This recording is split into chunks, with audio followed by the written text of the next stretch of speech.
হয়েছিল শুধু জানতে চাইবো ঘটনাটা কি বিষয় নিয়ে আপনারা আজকে এখানে তালা দিলেন?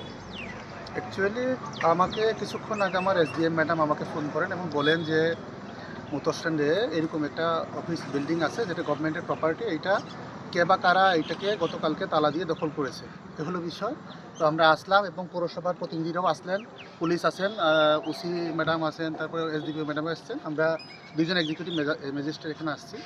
তো দেখলাম যে এখানে সত্যি সত্যি যে এই খবরটা যেমন ছিল এমনই। তো দেখলাম যে এখানে কে বা কারা দরজা গতকালকে তালা দিয়ে সরকারি ভবন দখল করেছে। এই ভবনটা আগে এক্সিকিউটিভ ইঞ্জিনিয়ার আরডি ডিভিশনের ছিল এবং এখানে 8 সার্কেল সুপারিনটেন্ডিং ইঞ্জিনিয়ার আরডিরও অফিস ছিল। বর্তমানে তারা এখান থেকে শিফট করে চলে গেছে। ফলে সরকারি ভবন তো কীভাবে দখল করতে পারে না। তো এই জন্যে এসডিএম ম্যাডামের ইনস্ট্রাকশন অনুসারে আমরা এই ভবনকে তালা দিয়ে দিয়েছি যাতে কেউ এটা আর দখল করতে না পারে। কারা দখল করেছিল এই বিল্ডিং? আহ, এটা তদন্ত করে দেখা যাবে কারা করেছেন, পরবর্তী সময়ে জানা আমরা যাবে। তো দেখলাম বিল্ডিং এ একটা ফ্ল্যাগ রয়েছিল।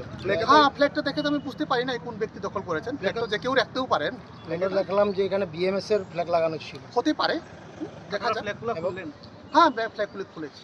খোলা হয়েছে এবং এবং আমরা- দেখলাম যে বিএমএস এর পক্ষ থেকে আপনাদেরকে একটা কাগজ দেখানো হয়েছিল যেটা মিস্টার দেখুন, কিছুক্ষণ আগে আমাকে এসডিএম ম্যাডাম সই করে, অর্থাৎ উনি executive officer, chief executive officer Dharmanagar municipal কাউন্সিলের উনি দায়িত্বে আছেন, উনিই সই করে পাঠিয়েছেন যে কাগজটা। সুতরাং ওইটাই তো আমার কাছে বলবৎ হবে না।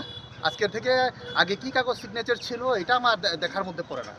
জাস্ট নাও আমি যেইটা আমাকে ইনস্ট্রাকশন করা হয়েছে আমাকে ওইটা করে হলো আমার কাজ। কালকে তো ওনারা বললেন যে সিএম পারমিশন রয়েছে তাদের কাছে, তো এমন কোনো কাগজ ওনারা দেখুন, ওনাদের যদি কোনো ইস্যু থাকে তারা সরাসরি উপযুক্ত কর্তৃপক্ষের সঙ্গে যোগাযোগ করবেন, এটাই আশা করছি।